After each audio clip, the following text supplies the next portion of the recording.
que quand Dieu sait que tu as mal et qu'il te demande de faire quelque chose, il sait aussi qu'il peut te délivrer de ce mal-là.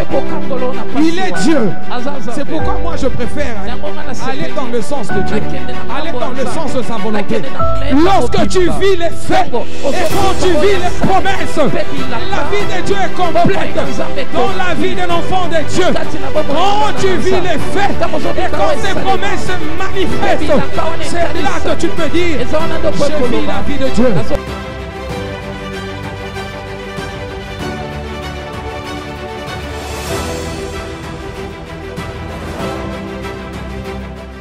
Que Dieu te bénisse.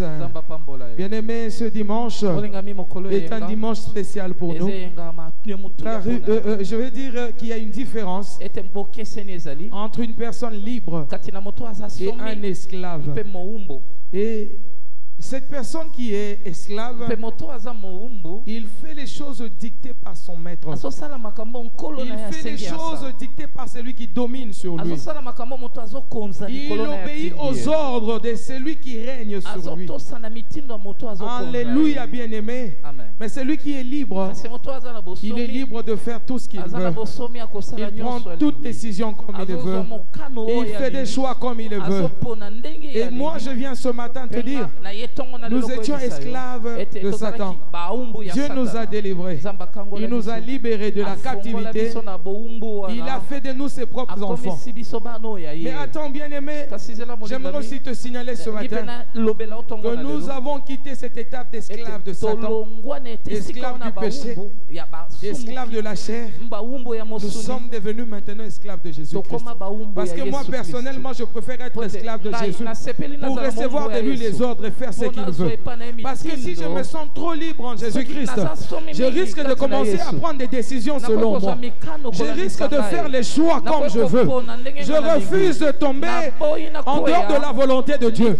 Je refuse de faire les choses en dehors de la volonté de mon Père. Je préfère laisser son esclave, qu'il me donne des instructions, qu'il me donne des injonctions et que je reste là en train de respecter. Quand bien même je serai malade, s'il s'agit que je me lève pour prêcher, je me tiendrai debout parce qu'il l'a dit. Parce que quand Dieu sait que tu as mal et qu'il te demande de faire quelque chose, il sait aussi qu'il peut te délivrer de ce mal. Il est Dieu. C'est pourquoi moi je préfère aller dans le sens de Dieu, aller dans le sens de sa volonté, aller dans le sens de la ligne qu'il a tracée. Je préfère, bien aimé, je ne veux pas de problème avec Dieu. Je préfère aller dans son sens et faire les choses telles qu'il les a prévues. Bien aimé, moi je ne connais pas les choses. J'ai trouvé la parole de Dieu et dedans je trouve les faits, je trouve les promesses, je trouve on me parle de la foi. Je me retrouve au milieu entre les faits et les promesses. Mais je suis censé vivre la main de ce Dieu. Quand je me regarde, je me dis, je suis obligé à cause des faits vivre selon la foi, vivre selon la foi, pouvoir manifester dans ma vie les promesses de Dieu qui sont de l'autre côté. Oh bien-aimé dans le Seigneur, c'est un exercice que je te propose. C'est un exercice que je te propose. La vie de Dieu est là, mais cette vie est partagée en deux. Mais entre les deux parties, toi tu te retrouves là. Ah, et de l'autre côté, ce sont les faits, les choses qu'il a déjà accomplies, les choses qu'il a mis sur pied, qu'il a déjà réalisées, les choses qu'il a dit, qu'il a déjà fait. Toi tu es là au milieu. De l'autre côté, il y a les promesses. Je ferai de toi, je ferai pour toi, je te donnerai, j'ouvrirai les yeux, j'ébranlerai la terre, j'ébranlerai la mer et le sec, je ferai de toi. Toutes ces choses-là, Dieu les a prévues pour toi aussi. Et bien aimé dans le Seigneur, un conseil, là où tu es au milieu de ces deux parties, et la foi, exerce la foi, exerce la foi. Ce qui a déjà été fait, tu vas l'expérimenter dans ta vie. Et ce qu'il t'a promis, cela se manifestera dans ta vie. Et tu vas glorifier le Seigneur. Parce que ce Dieu qui a fait toutes ces choses, qui commence et qui termine, qui construit et qui commence et qui termine la construction, un ingénieur Seigneur qui commence son œuvre et qui l'achève, bien-aimé, il ne laissera pas que tu vives la moitié de sa vie.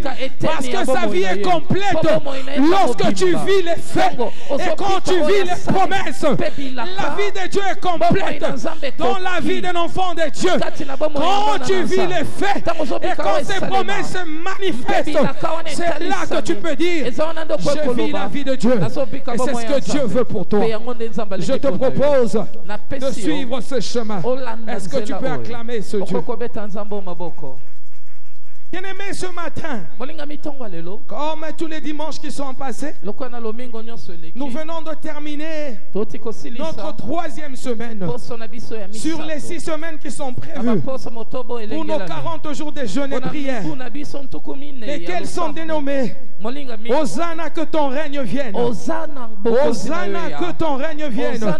Et la semaine qui se termine aujourd'hui avec comme sous-thème: Hosanna, guéris nos cœurs brisés et guéris nos maladies. Et bien aimés, les enfants de Dieu, les serviteurs de Dieu ont parcouru devant cette chair. Ils nous ont parlé de la part de Dieu, remplis de l'Esprit de Dieu. Nous avons reçu, bien aimés, des révélations venant de la part de Dieu. Parce que la Bible dit: c'est poussé par l'Esprit que les hommes ont parlé de la part de Dieu. Quand un homme est poussé par l'Esprit, les choses qu'il dit ne viennent pas de lui. Jésus l'avait dit: tout ce que vous m'entendez dire, cela ne vient pas de moi, ça vient du Père. C'est l'Esprit du Père qui parlait en lui et lui transmettait à ceux qui le suivaient. Et nous avons reçu, comme la parole de Dieu nous dit, nous connaissons partie, nous prophétisons partie, ils ont prophétisé la partie que Dieu avait accordée à chacun. Mais nous avons été bénis. Nous avons été bénis. Nous avons été bénis. Nous avons compris, bien-aimés, que la guérison est divine. La guérison est divine. La guérison est de la volonté de Dieu. La maladie n'est pas de la volonté de Dieu. La maladie, bien-aimée, c'est une conséquence du péché. Comme le péché a été vaincu, la maladie aussi est vaincue. La maladie n'a pas un pouvoir sur l'homme. Si le péché qui attire la maladie n'a plus aucun pouvoir sur l'homme. Alléluia, bien-aimé. Et que Dieu a déjà fait les choses. Comme je l'avais dit tout à l'heure, il y a des faits réels, des choses que Dieu a déjà réalisées, des choses que Dieu a déjà établies, des choses que Dieu a déjà fait. Ces choses-là, sont des choses pour lesquelles nous sommes là pour dire gloire à notre Dieu. Amen. Amen, bien-aimé. Je ne veux pas répondre comme j'ai l'habitude de le faire aujourd'hui. Car nous avons constaté que même notre rapporteur n'a pas fait son travail. On attendra la semaine qui va suivre s'il va se réveiller pour faire son travail. Heureusement, nous avons un autre rapporteur qui est le Saint-Esprit, qui nous a aidé à avoir le résumé dans la pensée, dans notre esprit, pour faire ce travail ce dimanche. Le Saint-Esprit de Dieu, bien-aimé, j'aimerais avant tout que nous puissions lire la parole de Dieu. Nous sommes dans Luc chapitre 4. Luc 4, versets 18 à 19, qui était le texte de base. 2 versets, mais enrichissants. Alléluia. 2 simples versets, bien-aimés, mais qui nous a bénis durant toute la semaine. Alléluia, bien-aimés. 18 à 19, Luc chapitre 4. L'Esprit du Seigneur est sur moi, parce qu'il m'a oint pour annoncer une bonne nouvelle aux pauvres. Il m'a envoyé pour guérir ceux qui ont le cœur brisé, pour proclamer aux captifs la délivrance et aux aveugles le recouvrement de la vue, pour renvoyer libres les opprimés, pour publier une année de grâce du Seigneur. Mais vous allez constater que pendant toute la semaine, nous sommes restés au verset 18. Alléluia. Amen. Nous sommes restés au verset 18 du chapitre 4 de Luc. Alléluia, bien-aimé. Alléluia, bien-aimé. Nous voyons ici l'Esprit du Seigneur est sur moi parce qu'il m'a oint. C'est-à-dire, c'est une personne qui fait un constat. Donc, si la personne n'a pas senti l'onction, si cette personne n'a pas vécu l'onction, s'il n'avait pas vécu les conséquences de la présence de l'Esprit sur lui, il n'allait pas témoigner pour dire l'Esprit du Seigneur est sur moi. Le parce que là nous fait comprendre, bien aimé, que ce qu'il est en train de faire, c'est un témoignage de l'Esprit. C'est un témoignage de l'œuvre du Saint-Esprit. Alléluia, bien-aimé. Amen. Amen. Amen.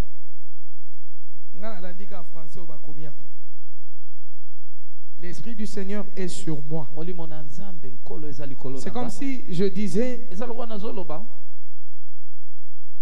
en tout cas, aujourd'hui, je me suis réveillé avec beaucoup de fatigue parce que j'avais dormi tard.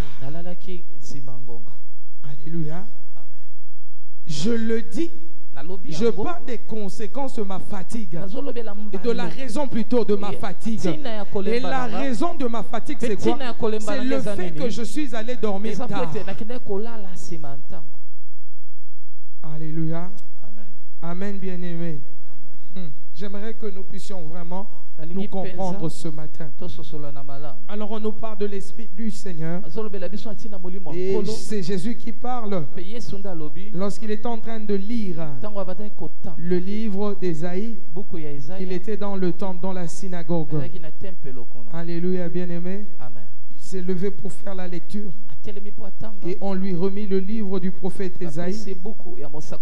Ayant déroulé, il trouva l'endroit où il était écrit l'Esprit du Seigneur est sur moi.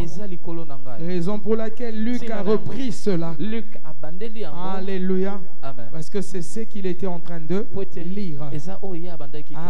Amen. Je veux dire à une personne ce matin, le Saint-Esprit de Dieu, ce même esprit qui, après le baptême de Jésus-Christ, l'a emmené dans le désert.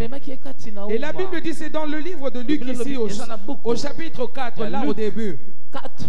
La Bible dit au premier verset, Jésus, rempli du Saint-Esprit, revint du Jourdain et il fut conduit par l'Esprit dans le désert où il fut tenté par le diable pendant 40 jours.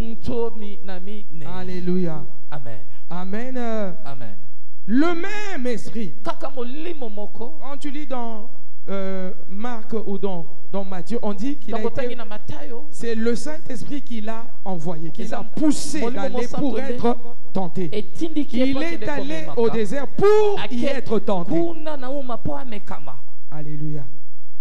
Amen. Amen. Donc, c'est ce même esprit dont parle Jésus ici au verset 18. Que l'esprit est sur lui parce qu'il a oint pour annoncer une bonne nouvelle. Alléluia. C'est le même esprit aussi qu'il avait poussé dans le désert pour qu'il y soit tenté. Amen. Amen. Alléluia. Amen. Et le diable qui vient tenter, il avait la précision de sa mission. De la même manière, Jésus-Christ nous précise sa mission dans le verset 18 et 19. Le diable qui a tenté Jésus dans le désert, il avait aussi la précision de sa mission. Parce que quand tu descends avec sa tentation, tu lis là-bas, lorsque il a essayé par tous les moyens, la Bible dit, il a laissé tomber. Je vais lire avec toi. Verset 13. Verset 13. Après l'avoir tenté de toutes ses manières, le diable s'éloigna de lui jusqu'à un moment favorable. Un moment favorable. C'est-à-dire qu'il a fait ce qu'il pouvait faire en ce moment-là, c'était fini. Maintenant, il est parti pour attendre un moment favorable et qu'il revienne encore faire son travail. Alléluia. Amen. Amen, bien-aimé. Il va que de la même manière, Dieu dit, cherchez-moi pendant que je m'y trouve. Le diable, Satan aussi, il cherche des moments favorables. Alléluia. Amen. Il cherche des moments favorables. C'est quoi les moments favorables pour le diable? C'est le moment où tu te reconnais faible devant lui. C'est le moment où tu lui ouvres la porte pour qu'il entre pour faire son travail. C'est le moment, bien aimé dans le Seigneur, que toi, tu as oublié ton identité de fils de Dieu et tu laisses accès à celui qui doit normalement être assujetti par toi pour venir t'assujettir. Alléluia, bien-aimé. Amen. Amen. Car vous savez, la tentation, c'est comme des propositions. Amen. Amen. Tu peux te mettre à l'évidence, tu peux refuser. La tentation n'est pas une obligation. Ce sont des propositions. Nous pouvons les refuser aussi. Comme Jésus, il a tout réfuté. Il a renvoyé le diable. Malgré tout ce qu'il lui proposait, Jésus a refusé, ne l'a pas laissé œuvrer dans sa vie. Alléluia, bien-aimé. Quoi que le diable était dans sa mission, mais Jésus-Christ aussi était dans sa propre mission. Alléluia, bien-aimé. Et les missions se sont coïncidées. Les missions se sont croisées. Et la mission de Christ a primé. Parce que Christ est resté le Fils de Dieu. Quoi que le diable lui disait, si tu es Fils de Dieu, transforme ces pierres en pain. Jésus n'a pas trouvé cela comme une occasion d'avoir une haute opinion de lui, de présenter à Satan, voilà, je peux le faire. Non, comme ce n'était pas le moment favorable pour Christ, il ne l'a pas fait. Alléluia. Amen. Le Christ ne l'a pas fait. Ça ne l'a changé en rien. Mais voyez les enfants de Dieu aujourd'hui, c'est morfondre parce que seulement quelqu'un est venu lui dire quelque chose. Il n'a pas trouvé comment lui répondre. Et il se dérange. Ça lui fait très mal au cœur. Je devais vraiment réagir. Je devais vraiment répondre. Je devais vraiment lui dire ceci ou cela. Il regrette ce moment. Vraiment, pourquoi je l'ai laissé? Je devais réagir. Bien-aimé dans le Seigneur, quand ce n'est pas le moment favorable, Dieu ne sera pas avec toi. Quoi que tu sois dans tes droits. Alléluia. Amen, bien-aimé. Il y a beaucoup d'erreurs que nous commettons juste parce que nous pensons que nous sommes dans nos droits. Comme je suis dans mes droits, donc tout le monde doit respecter. Mais Dieu ne va pas respecter parce qu'il sait que ce n'est pas le moment favorable. Il y a un temps pour parler, un temps pour se taire, il y a un temps pour réagir, et il y a un temps pour croiser les bras. Alléluia. Que Dieu te bénisse. Que Dieu te bénisse. Donc quand le diable a fini de tenter le Seigneur Jésus-Christ, quoique c'est l'Esprit, le Saint-Esprit qui avait poussé Jésus dans le désert pour être tenté, ce travail devait commencer et se terminer. Quand il avait fini, il a arrêté. Quand il n'a pas pu, il a arrêté. Il est parti pour un moment favorable. Alléluia, bien-aimé. Jésus-Christ, lui, n'avait pas arrêté. Il a continué avec sa mission. Et l'esprit qui était sur lui était toujours sur lui. Cet esprit ne l'avait pas quitté. Le même esprit, bien-aimé, qui le revêtait lorsqu'il retourna en Galilée, dans la synagogue, bien-aimé, à Nazareth, où il avait été élevé. Selon sa coutume, il est entré dans la synagogue et c'était le jour du sabbat. Il se leva pour faire la lecture. Et la Bible dit, on lui remit le livre d'Ésaïe, tel que nous venons de lire en ce lieu. Le même esprit peut t'emmener dans un endroit de souffrance, un endroit de tentation, mais le même esprit peut t'emmener aussi dans un lieu d'honneur, un lieu où lorsque tu te pointes, l'honneur marche avec toi. Alléluia. Question de comprendre les mouvements de l'esprit. Question de comprendre quel est le moment favorable. Alléluia, bien-aimé. Parce que nous risquons de rester dans les soucis, dans les regrets, dans la culpabilité, alors que ce qu'on n'a pas fait, c'était tout à fait normal de ne pas le faire parce que ce n'était pas le moment favorable.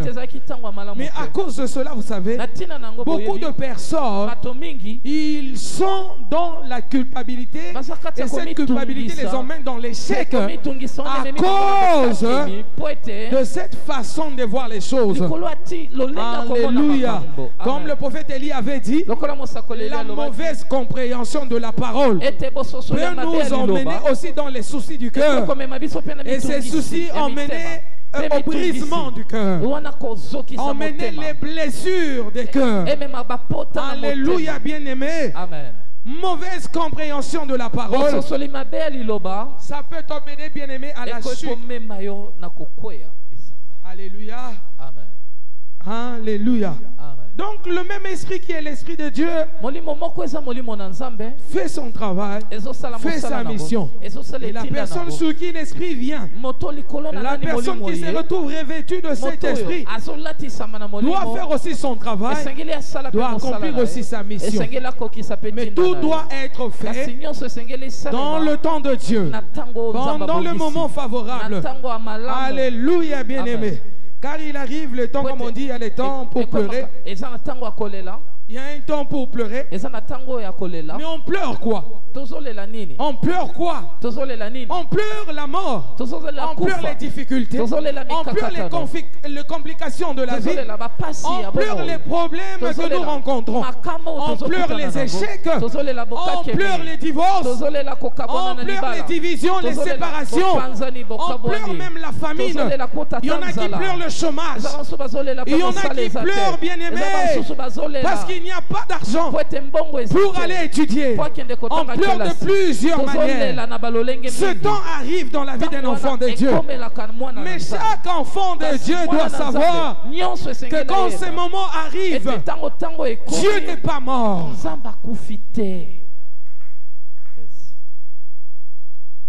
Alléluia. Jésus-Christ avait donc une mission. Et cette mission est bien définie dans le verset 18 et 19.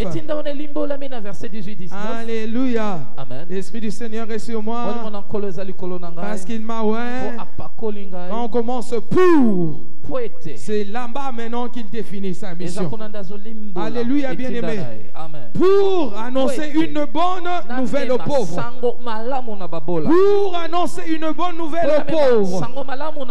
Bien-aimé dans le Seigneur, c'est comme lorsque nous lisons les fruits de l'Esprit. On commence par l'amour, on met point virgule, on commence à citer les autres. Patience, tempérance, ainsi de suite. Or, lorsqu'on écrit de cette manière, quand il y a ce point virgule après un mot, cela veut dire, bien aimé, que la suite qui vient après le point virgule, c'est les, comment on dit, on expose, on explique, on définit la pensée qui a commencé par ce mot, qui était avant le point virgule. Alléluia. La vraie mission, ou la mission globale de Jésus, c'est d'annoncer une bonne nouvelle. Amen. Après, c'est quoi cette bonne nouvelle? Il commence maintenant à étaler après le point virgule. La bonne nouvelle, c'est... La bonne nouvelle, c'est quoi? Il m'a envoyé pour guérir ceux qui ont le cœur brisé. 1. Pour proclamer aux captifs la délivrance. 2. Et aux aveugles le recouvrement de la vue. 3. Pour renvoyer libre les opprimés. 4. Pour publier une année de grâce du Seigneur. Ça fait combien? 5. 5 morceaux ou 5 parties de la bonne nouvelle que Jésus-Christ est venu annoncer. Amen, bien-aimé. Comme nous disons, la tempérance et autres là qui est cité dans Galates chapitre 5 sont les compartiments de ce fruit qu'on appelle l'amour. Parce que celui qui a l'amour dans son cœur doit être absolument patient, automatiquement tempérant. Alléluia, bien-aimé. Donc toutes ces choses découlent de l'amour. Guérir, délivrer, renvoyer libre les opprimés, annoncer une année de grâce découle de la grande mission de Jésus, la bonne nouvelle qu'il est venu annoncer au monde. Ce qui veut dire, bien aimé dans le Seigneur, si Jésus ne guérit que les cœurs brisés et qu'il ne proclame pas la délivrance des captifs, ça veut dire qu'il n'a pas accompli sa mission. Alléluia. Si on enlève une partie, on laisse les autres, on n'a pas fait la totalité. D'où Jésus-Christ était obligé de faire la totalité de sa mission. Et cette totalité revenait à envoyer, à guérir ceux qui avaient les cœurs brisés, proclamer aux captifs la délivrance, aux aveugles le recouvrement de la vue, renvoyer libre les opprimés et publier une année de grâce du Seigneur. Est-ce qu'il y a une mission ou il y a une partie de cette mission que Jésus n'a pas fait selon toi? Une question. Est-ce que parmi tout ce qu'on vient de citer là, il y a quelque chose que Jésus n'a pas fait? Alléluia. Amen. Qui pense que Jésus a laissé une partie de sa mission? Nous croyons tous que Jésus a tout accompli. Nous croyons qu'il a fait sa mission au complet. Nous croyons qu'il a fait la totalité de sa mission. Nous croyons, bien aimé, qu'il a rempli la bonne nouvelle pour laquelle il était venu. Alors acclamons Jésus. Acclamons Jésus. Le Saint-Esprit l'avait oint pour cette mission-là. Jésus-Christ, le long de sa marche sur la terre, il a manifesté les œuvres du Saint-Esprit. Il a manifesté les œuvres du Saint-Esprit. C'est-à-dire tout ce que nous avons vu, tous ces miracles.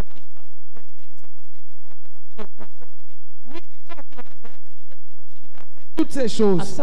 Et à la croix, il a déclaré la fin de sa mission, l'accomplissement de sa mission.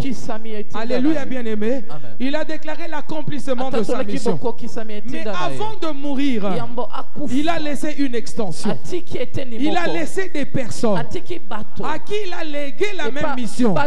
C'est-à-dire, moi je m'en vais, mais la mission n'est pas finie. Parce que l'Esprit qui était sur moi, qui m'avait revêtu, il a soufflé sur les disciples. Et la Bible dit, il leur a donné le Saint-Esprit en leur conférant cette mission, en disant, allez et faites de toutes les nations mes disciples. Vous avez reçu, donnez aux autres, faites le même travail. Mais bien aimé, écoute-moi ce matin. Si Jésus avait fait un travail incomplet, ça veut dire que parmi les disciples qui doivent faire des autres des disciples, il y a un cœur brisé. Comment va-t-il faire le travail? Non, bien aimé dans le Seigneur, Jésus ne fait jamais un travail incomplet. Jésus a fait un travail complet. Et il a donné une mission complète. De la mission complète vient un travail complet. D'un travail complet, on attend un résultat positif. Et surtout que ce travail se fait par par le Saint-Esprit au nom de Jésus-Christ. Il a fait ses œuvres.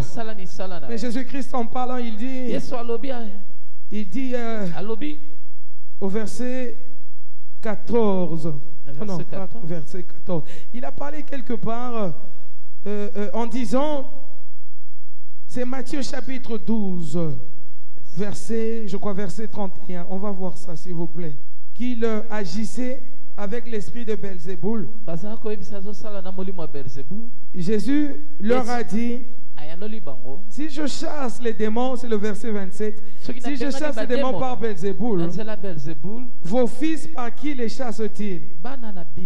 C'est pourquoi ils seront eux-mêmes vos juges. Mais si c'est l'esprit, si c'est par l'Esprit de Dieu que je chasse les démons, le royaume de Dieu est donc venu vers vous.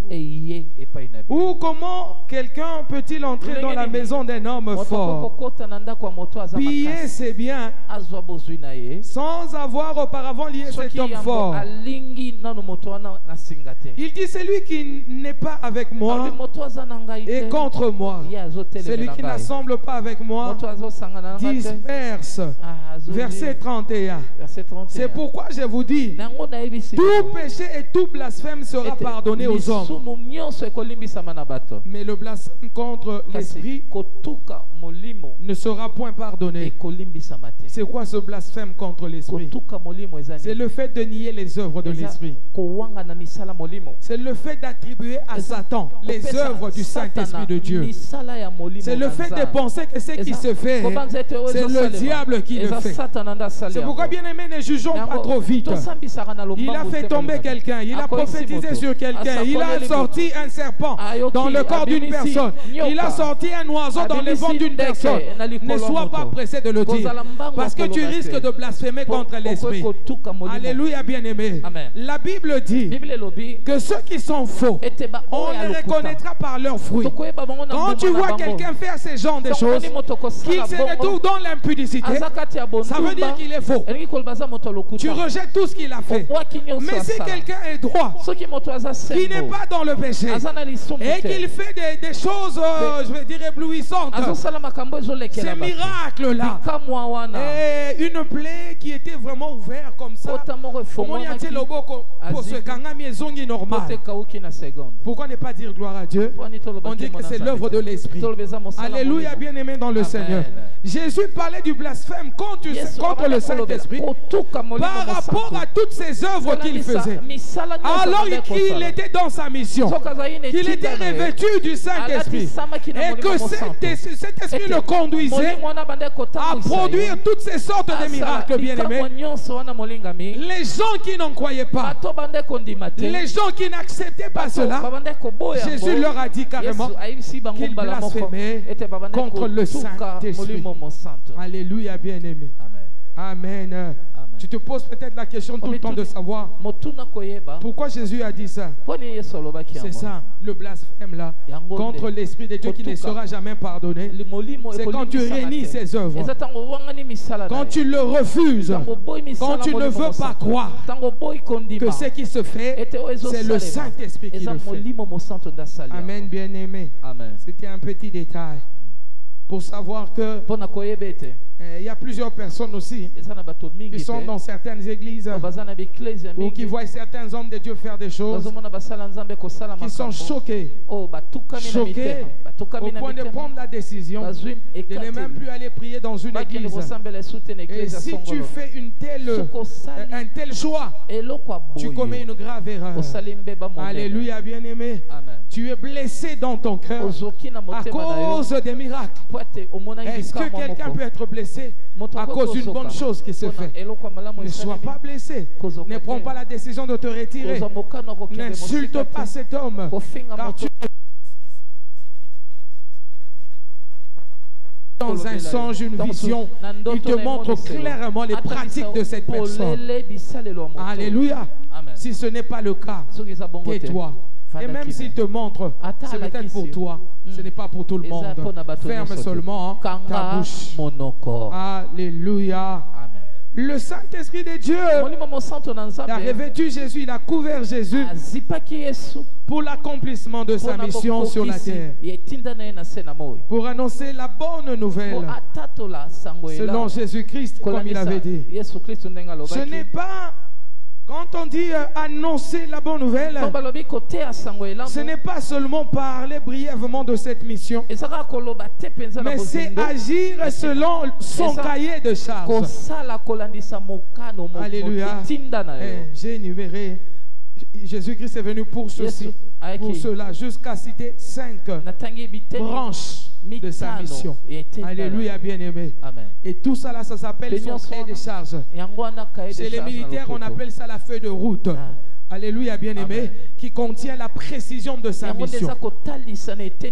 Alléluia, bien-aimé. Alors, dans ce cas précis,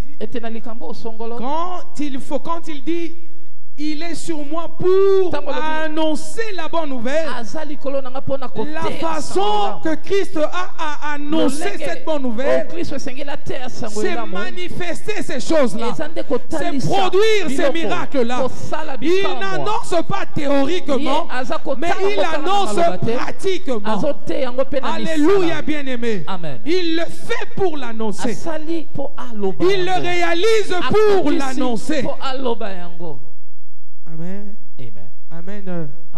Et c'est pourquoi des fois quand on vous impose les mains pour chasser la maladie, chasser les démons, toutes ces choses, ce sont les branches que Christ nous a données. On ne peut pas ne pas le faire. Ne pas le faire, c'est renier l'œuvre de l'Esprit. On ne peut pas être avec Jésus et être aussi avec le diable. Il a dit ici, un royaume ne se divise pas contre lui-même. Sinon ce royaume sera dévasté. Si tu n'es pas avec Jésus, tu es contre Jésus. Alléluia. Et si tu es contre Jésus, tu es avec le diable. Alléluia, bien-aimé. Ne sois pas choqué. Tu es dans l'église, on t'impose les mains, on impose les mains sur les gens. Toi, tu es dérangé. Ça n'a pas de sens. Ça veut dire tu ne veux pas que la mission de Christ soit accomplie. Nous constatons, bien-aimés, que la première mission ou la première tâche dans la mission de Christ était de guérir une guérison intérieure. Une guérison intérieure. On nous parle des cœurs brisés. Lorsqu'on parle des cœurs dans la Bible, ça veut dire tout simplement l'homme intérieur. L'homme intérieur est constitué de l'âme et de l'esprit. Alléluia, bien-aimé. L'homme intérieur, c'est cet homme invisible. L'homme intérieur, c'est cet homme qui existe. C'est cet homme qui donne la force à l'homme extérieur, qui donne des injonctions à l'homme extérieur, qui booste l'homme extérieur, qui influence l'homme extérieur. Alléluia.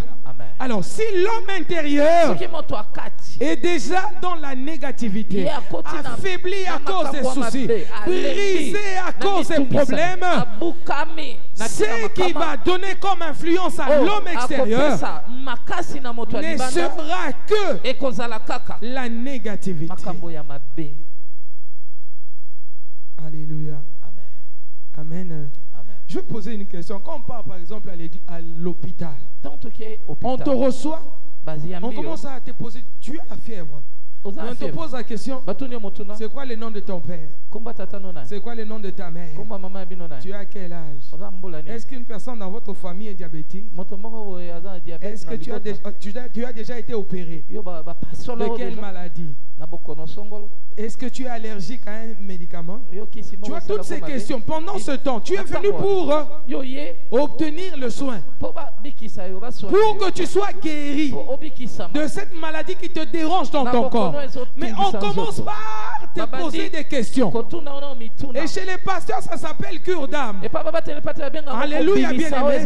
Pour qu'on essaye de savoir, de connaître ton parcours, les choses qui se mettent ensemble pour constituer ta vie, les choses par lesquelles on va reconnaître la personne que tu es vraiment, les choses qui peuvent aider au médecin de savoir comment orienter ton traitement. Alléluia, bien-aimé. Et c'est comme ça, spirituellement. On ne peut pas commencer par soigner le physique si on n'a pas traité le spirituel, l'intérieur. Cet homme intérieur qu'on appelle le cœur, qui est constitué de ton âme et de ton esprit. Alléluia, bien-aimé. Et c'est comme ça que Jésus-Christ, en venant sur la terre, il sait que ces gens, ils étaient esclaves des Romains. Ils ont été envoyés en déportation plusieurs fois. Ils ont connu beaucoup de problèmes. Et ces problèmes ont affecté leur âme. Leur homme intérieur était détruit. Leur homme intérieur était brisé. Il ne peut pas venir délivrer de la pauvreté matérielle. Pauvreté spirituelle n'est pas soignée. Il ne peut pas, bien aimé, venir guérir la fièvre qui se manifeste dans l'organisme, dans le corps physique, s'il n'a pas traité la source de provenance de cette fièvre. Car dit-on, bien aimé, médicalement parlant, la fièvre n'est pas une maladie, mais c'est un signe. C'est un signe qu'il y a anomalie quelque part, qu'il y a peut-être inflammation quelque part. C'est pour cela, bien aimé, Jésus voyait les gens réagir d'une certaine manière. Ces gens qui étaient attachés à la loi a affecté leur façon d'agir. Ils agissent comme des prisonniers. Ils agissent comme des personnes qui ne sont pas libres, qui ne connaissent pas leur vraie identité. Alors que l'Éternel était vrai Père pour ce peuple. Il était un vrai Père pour ce peuple. Bien-aimé, Jésus, lorsqu'il vient, il vient pour rétablir les choses, pour remettre chaque chose à sa place, pour donner à chacun son identité propre, pour faire comprendre à chaque personne d'où vient-il, de qui est-il le fils, comme on a posé la question pour Jésus. C'est quoi sa source de provenance? Il ne peut pas directement guérir le corps s'il n'a pas guéri l'intérieur. Dans l'âme. Alléluia. Amen. Alléluia. C'est dans l'âme, bien-aimée. L'âme est la résidence. Résidence officielle de la volonté, des émotions, des sentiments. Alléluia. Amen. Si tu cherches l'adresse de la résidence officielle de tes émotions, de ta volonté, de tes sentiments, son adresse, c'est ton âme, c'est ton intérieur, c'est cette partie invisible que l'œil nu ne peut pas voir, mais que l'œil de Dieu peut voir. Alléluia, bien-aimé. Amen. Toute la souffrance, bien-aimée dans le Seigneur, que l'homme a eu à vivre avant Jésus, cette souffrance a eu de l'impact dans la vie, de l'impact dans la vie de chacune de personnes telles que nous sommes là. Il y en a qui sont en conflit entre eux dans la famille. Il y en a qui ont eu des problèmes avec leurs parents. Il y en a, bien aimés, qui ont été violés dans leur enfance. Il y en a qui sont passés dans cette expérience-là. Ça n'a pas été fait, mais on avait tenté la violer. Il y en a, bien aimé, à qui on a toujours dit qu'il est bête. Tu n'es pas intelligent. Il a grandi avec ça dans sa tête. Il y en a, bien aimé dans le Seigneur, qui n'ont pas reçu cette grâce, comme on dit dans le monde, la chance de vivre épanoui. La tante dit des choses sur toi. L'oncle dit des choses sur toi. Tes parents biologiques se retrouvent affaiblis parce qu'ils n'ont pas de moyens matériels, parce qu'ils dépendent de ton oncle, parce qu'ils dépendent de ta tante. Et du coup, ton éducation dépend de ces gens. Tu es affaibli toi aussi. Parce que ceux qui normalement doivent prendre ta défense, ils ne t'ont pas défendu comme tel. C'est-à-dire tu t'es retrouvé seul dans ta situation. Comme on dit, tu ne sais pas à quel saint te vouer. Personne ne peut te défendre. Personne ne peut prendre ta part. Alléluia, bien-aimé. Il y en a à cause des frustrations. Ils sont restés dans leur coin. Ils sont restés retirés, enfermés à l'extérieur, enfermés à l'intérieur, parce que tout simplement, ils ont été frustrés dans leur enfance. Ils ont grandi avec beaucoup de difficultés. Et c'est parti, bien-aimé. C'est parti à cause de ça. À cause de ces soucis, on a construit un homme méchant, une femme méchante, une personne aigrie. Alléluia, bien-aimé. Quelqu'un qui répond facilement, qui blesse facilement. Parce qu'il a en lui. En lui, il y a plein de négativité. C'est de l'abondance de l'intérieur que nous exprimons. Si ton intérieur est rempli de la négativité, tu ne pourras pas donner la positivité. Les disciples ont dit aux paralytiques, ce que nous avons, nous te le donnons. Ça veut dire qu'ils ont reçu. Les miracles avaient rempli leur vie. L'onction était au-dedans d'eux. Le Seigneur qui sauve, il avait la mission de faire marcher les paralytiques. Il a inculqué cela aux disciples. À leur tour, il déverse la guérison, il déverse les miracles, il déverse la délivrance. Mais bien aimé, si tu es rempli de la coutume, tu es rempli des restrictions de la tradition, qu'est-ce que tu vas transmettre? Aujourd'hui nous voyons les hommes de Dieu qui prêchent selon leurs coutumes, qui traitent les fidèles selon leurs traditions, qui font des choses à cause de leurs frustrations traditionnelles, qui le ramènent dans l'église de Dieu. Et ils installent certains systèmes qui n'ont rien à voir avec la mission qu'on a étalée tout à l'heure en ce lieu. Qu'est-ce que ça a à voir, le mouchoir de tête, avec la mission de Christ? J'aimerais savoir, parce qu'on a dit qu'on n'a pas un autre fondement que c'est que les disciples, les apôtres ont installé. Et le fondement que les apôtres ont installé, c'est Jésus-Christ. Qu'est-ce que ça a à voir, bien-aimé? L'huile ou pas l'huile? Les chaussures ou pas les chaussures? Les boucles d'oreilles ou pas boucles d'oreilles? Avec la mission de Christ. Alléluia. Amen. C'est à cause de certaines frustrations. Un jeune homme a grandi avec sa mère, qui ne voyait jamais se maquiller, qui ne voyait jamais porter des bijoux. Lorsqu'il reçoit l'appel, il pense que c'est ça la bonne femme. Il pense que c'est ça la bonne femme.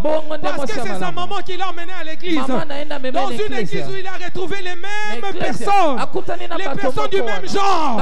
Et lorsqu'il reçoit l'appel, il fait de toutes les femmes de son église les femmes comme sa mère. Non, ça c'est une frustration qu'on transmet. Ce n'est pas normal. Ça n'a rien à voir avec les 5 parties de la mission de Christ. Et ce sont ces choses-là qui divisent les chrétiens. Celles qui ne portent pas les bijoux pensent que celle qui porte les bijoux est pécheresse. Celle qui porte les bijoux est Jézabel. Celle qui ne se maquille pas pense que celle qui se maquille est Jézabel. Alléluia, bien-aimé. Amen. Alléluia, bien-aimé dans le Seigneur. Nous devons rester dans le fondement, dans la mission. Amen. Amen. Amen, bien-aimé. Et toutes ces souffrances impactent la vie des gens. Je devais les citer pour nous aider à nous même aussi de sortir de ces choses. Amen. De savoir c'est quoi ce qui a brisé nos cœurs, lequel Jésus-Christ est venu nous guérir. C'est-à-dire dans l'âme de ces personnes, tous lorsque nous étions pécheurs, quand nous n'avions pas Christ, dans notre âme était remplie de beaucoup de blessures. C'est-à-dire les cœurs étaient brisés d'une manière ou d'une autre. Brisé, peut-être que tu étais dans un mariage déjà. Tu avais reçu Christ, tu étais déjà dans un mariage. Et quand tu viens à Christ, Christ vient pour cicatriser toutes ces blessures. Il vient pour guérir ton cœur qui était brisé. Les parents n'ont pas pu te donner une bonne éducation, une bonne instruction. Ils n'ont pas pu prendre soin de toi parce qu'il n'y avait pas de moyens financiers. Quand Jésus-Christ vient, il vient pour enlever toutes ces blessures dans ton cœur et te donner le moyen maintenant de bien vivre comme tu l'aurais voulu. Alléluia, bien-aimé dans le Seigneur. Parce qu'il ne fait pas un travail à moitié. Il commence et il finit son travail. Matthieu chapitre 8, verset 28 à 30. La Bible dit, venez à moi, vous tous qui êtes fatigués et chargés, et je vous donnerai du repos. Jésus dit, prenez mon joug. Prenez mon joug. Prenez mon joug. Il dit mon joug est léger. Parce que lui-même, moi-même je suis doux. Alléluia. J'ai un cœur doux. Alléluia, bien-aimé. C'est lui qui vient en mission pour guérir les cœurs. Ne peut pas avoir lui-même un cœur brisé. Ça ne peut pas se faire. Il devait avoir un cœur doux. Et son joug serait léger. Son joug serait léger. S'il avait un cœur compliqué, tortueux, méchant, son joug ne serait pas léger à porter. C'est ce qui s'est passé avec les pharisiens. Ils étaient détenteurs, ils étaient, surveillants de la loi de Dieu. Ils devaient inculquer cette loi au peuple juif. Mais de quelle manière? Puisque eux-mêmes se retrouvent esclaves des Romains.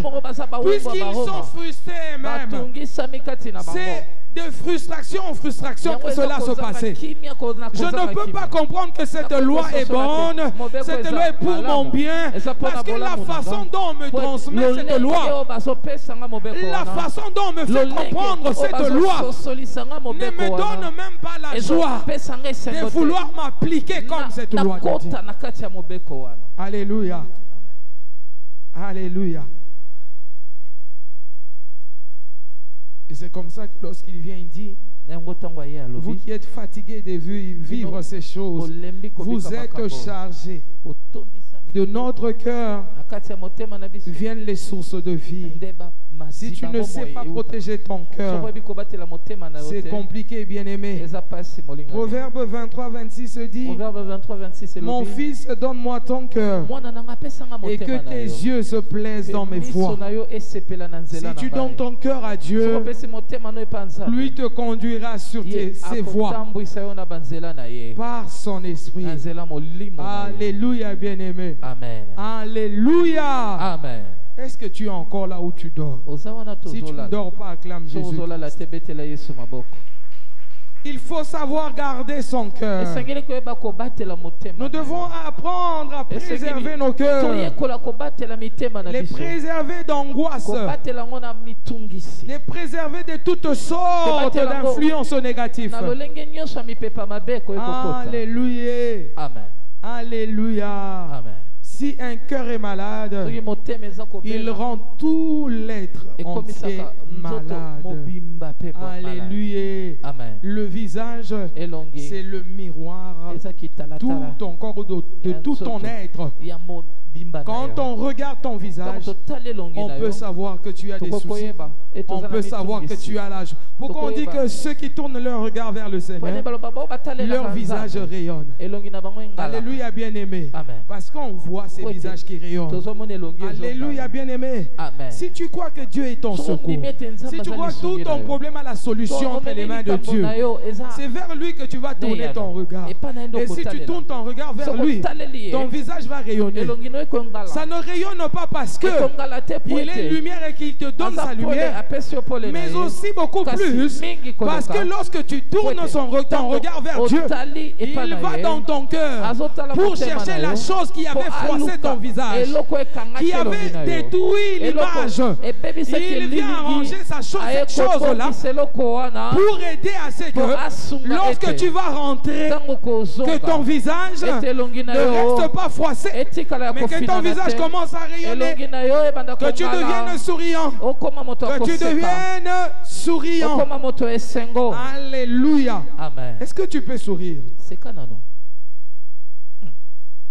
Celui qui est incapable de sourire, ça veut dire qu'il n'a pas Jésus ce matin. Que celui qui a Jésus sourit. Sourissez, comme il disait. Sourissez. Sourissez. Sourissez. Alléluia. Sourissez, bien-aimé. Sourissez. C'est quand aux amants amour raté, c'est quand. Alléluia. Amen. Éclat. Alléluia. Alléluia. Amen. Donc il y a des choses que Dieu fait qui sont sous-entendues dans sa parole. Tu tournes ton regard et quand tu retournes, ton visage rayonne. Qu'est-ce qui se passe? L'Éternel soigne l'intérieur parce qu'il sait que quand ça ira bien à l'intérieur, l'extérieur sera rayonnant. Il fait ce travail sans le dire. Il fait ce travail sans le dire. Il te demande juste de lui faire confiance. Amen, bien-aimé. Alors tu dois protéger ton cœur. Tu dois protéger ton cœur. Quand tu sens que ton cœur est troublé, il faut crier à l'Éternel. Crie à l'Éternel. Demande à Dieu. Mon cœur ne peut pas rester troublé. J'ai besoin de la paix. Amen. Tu peux aller lire aussi le psaume 107, verset 18 à 20. Un enfant de Dieu bien-aimé qui ne connaît pas son identité, il vient à se renfermer lui-même dans beaucoup de frustrations aussi. Amen, bien-aimé. Et un enfant de Dieu qui ne connaît pas son identité, il s'inquiète de tout, même de ce qui peut être résolu par lui-même. Comme il ne sait pas qu'il peut résoudre ce problème, il commence à s'inquiéter, il commence à pleurer, il commence à se lamenter, il commence à se déranger.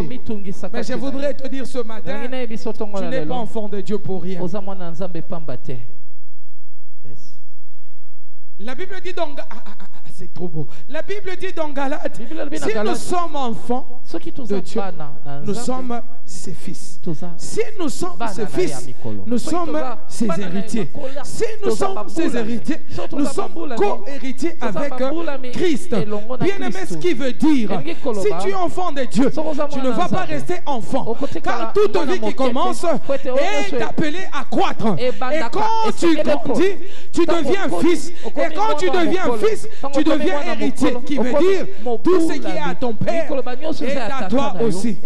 Tu peux gérer, tu peux garder, tu peux faire tout ce que tu veux avec ce qui appartient à ton père, parce que cela devient aussi à toi. Si le père peut guérir, l'enfant peut guérir. Si le père peut délivrer, le fils peut aussi délivrer. Si le père est roi, le fils peut aussi être roi. Alors, point n'est besoin de nous inquiéter pour quoi que ce soit. Nous devons reconnaître ce que nous sommes. Moi, je définis la reconnaissance. Moi, je définis la reconnaissance, bien-aimé. Ou alors reconnaître veut dire connaître avec assurance. Ça, c'est moi, hein? C'est pas le dictionnaire. Reconnaître pour moi, c'est connaître avec assurance, connaître avec fermeté, sans tergiverser. C'est-à-dire, je suis passé par l'étape de l'information. De l'information, cela est devenu vie en moi.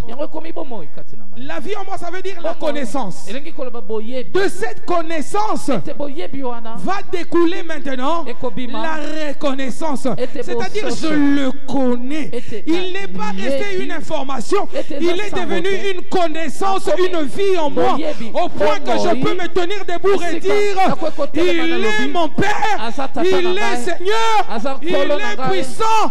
C'est pour cela je dis, reconnaître que Dieu est notre Père veut dire le connaître avec assurance et fermeté, au point que personne ne peut me décoller de ce que j'ai comme conviction.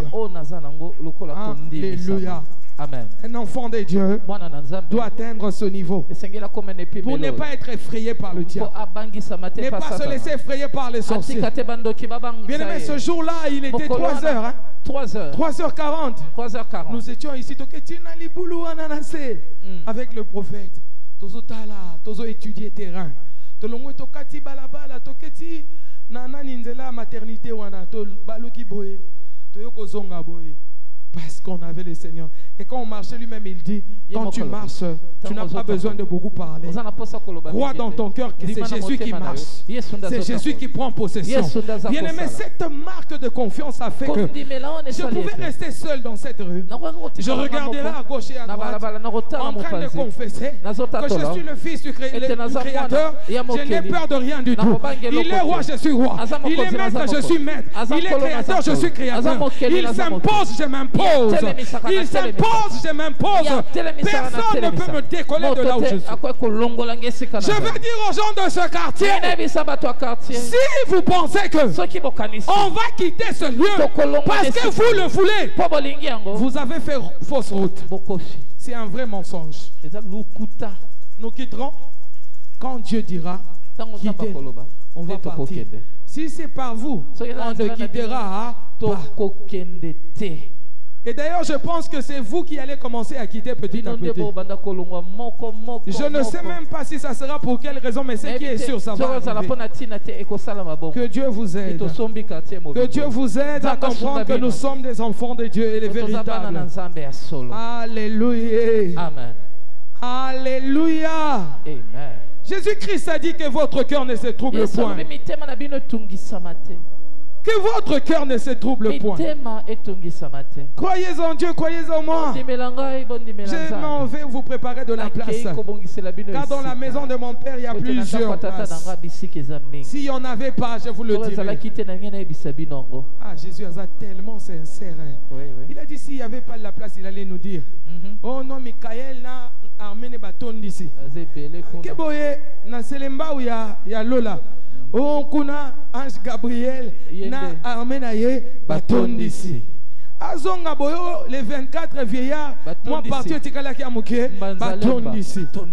Alléluia, bien-aimé. Amen. Oh, kota li voulu kutu, il y a ba ange dont ezana kaka moko comprendre. C'est comme le roi Pakadjuma, bakati ndam parce que place ezamou.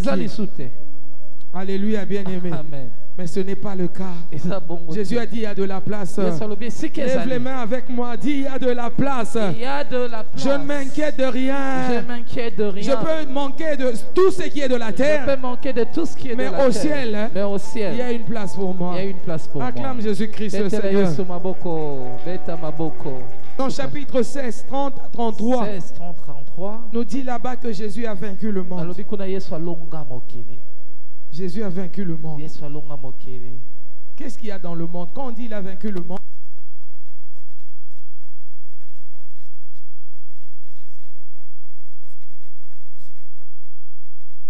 donc Jésus avait déjà vaincu Covid. Alléluia, bien-aimé. Est-ce que tu comprends? Comme chômage n'a pas attaqué les anges, chômage est venu attaquer les hommes. Ça veut dire que Jésus avait déjà vaincu le chômage. Alléluia. Comme la maladie ne peut pas attraper les anges au ciel, mais la maladie est venue vers les hommes dans le monde. Ça veut dire que Jésus a déjà vaincu la maladie. Alléluia. Amen. Alléluia. Amen. Et de quoi a-t-on besoin pour protéger nos cœurs? Nous avons besoin de la cuirasse pour protéger nos cœurs. La cuirasse, on nous a enseigné en ce lieu que c'est une armure qui protège cette partie du corps. Ça protège le cœur de devant et de derrière. Et c'est composé de métal. Mais de métal vraiment très dur, très lourd. C'est avec ça qu'on a fabriqué la cuirasse.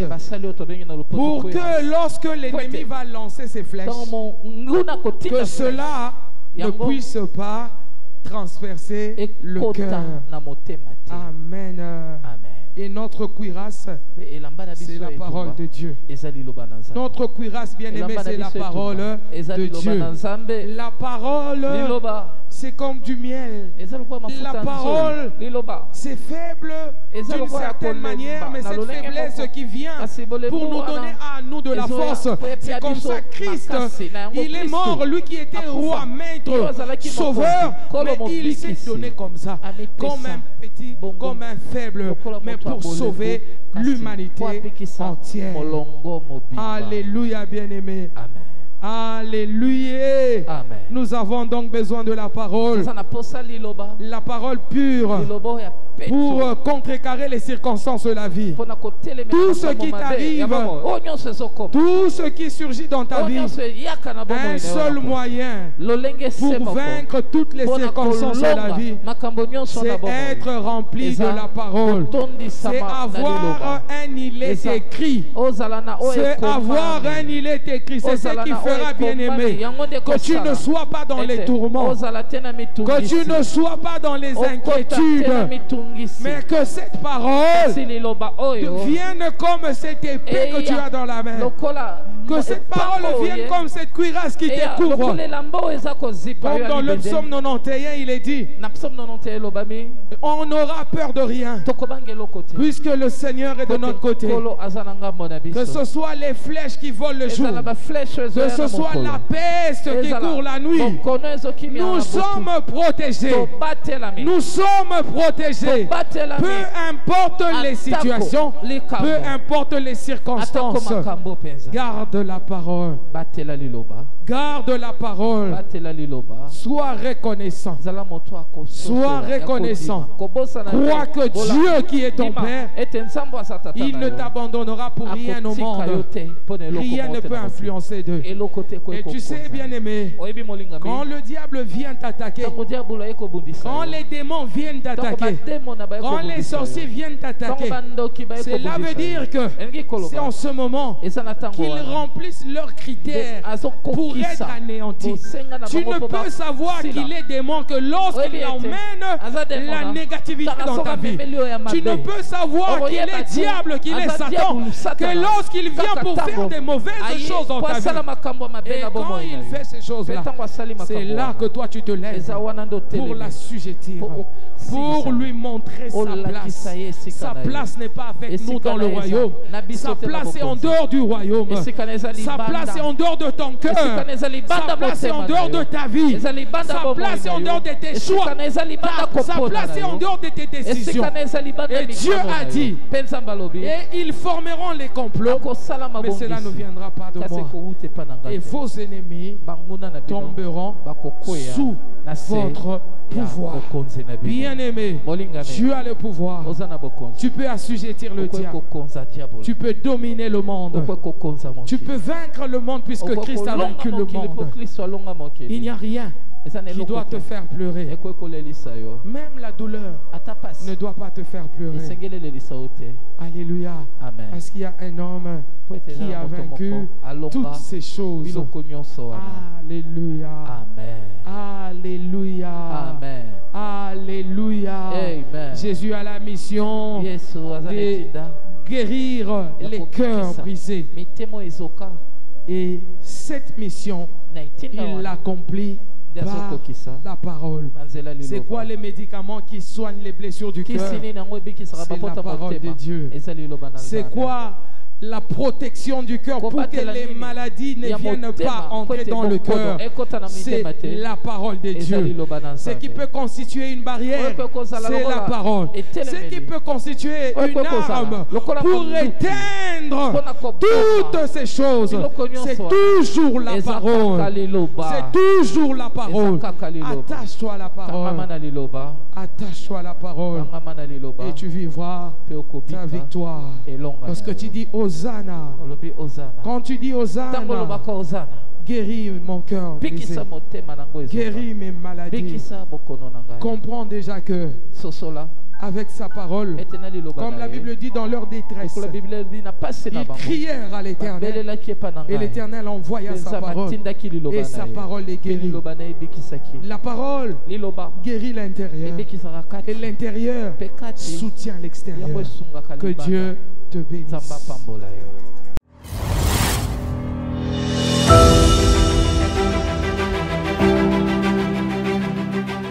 Parce que quand Dieu sait que tu as mal et qu'il te demande de faire quelque chose, il sait aussi qu'il peut te délivrer de ce mal.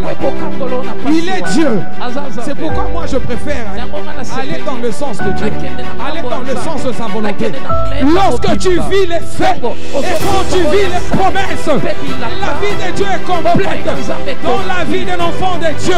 Quand tu vis les faits et quand ces promesses se manifestent, c'est là que tu peux dire: je vis la vie de Dieu.